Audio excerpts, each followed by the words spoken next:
Welcome to Time News Studios.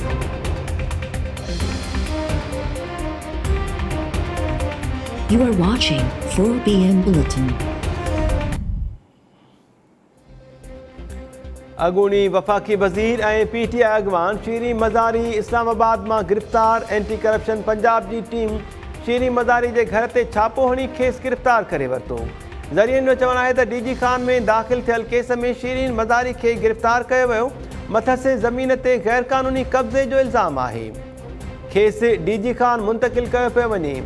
ईमान मज़ारी पंहिंजे बयान में चयो आहे त मर्द पुलिस अहलकार वालदा खे तशद्दुद बाद गिरफ़्तार करे वठी विया। PTI अॻवान इफ़्तिख़ार दुरानी तरफ़ां एहतिजाज जे लाइ कारकुननि खे कोहसार थाणे ते पहुचण जी हिदायत।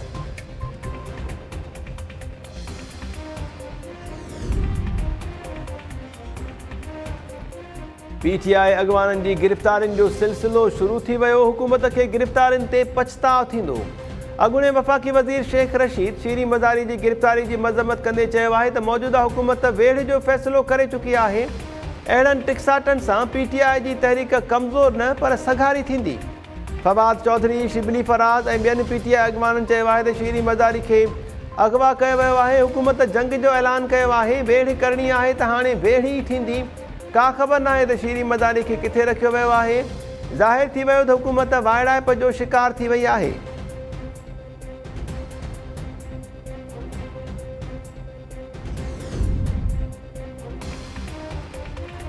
काल्ह हिकु इंतिज़ामी ऑफिसर जो फ़ोन आयो त इमरान खान खे ख़तरो आहे। इमरान खान जी गिरफ़्तारी जी कोशिश थी या का बि हरकत कई वई त मुल्क में जेको कुझु थींदो उन जा ज़िम्मेवार हुकुमरान हूंदा। PTI अॻवान असद उमर चयो आहे त इमरान खान जे तहफ़ुज़ जी ज़िम्मेवारी हुकूमत जी आहे। संदसि तहफ़ुज़ जे लाइ समूरा घुर्बल क़दम खयां वञनि। मुल्की मसइलनि मां निकिरण जो वाहिद हल चूंडूं आहिनि। चूंडुनि जी तारीख़ जो ऐलान कयो वञे।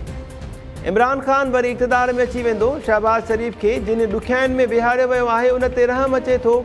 शहबाज़ खे ख़बर नाहे त छा करिणो आहे, पोइ कुर्सीअ ते छो वेठो आहे।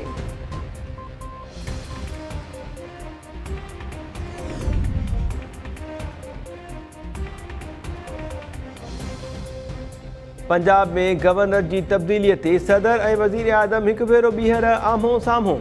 सदर आरिफ अलवी पंजाब जे गवर्नर खे हटाइण वारी समरी मंज़ूर करण खां इनकार कंदे वज़ीर आज़म ॾांहुं जवाबी ख़त उमाणे छॾियो।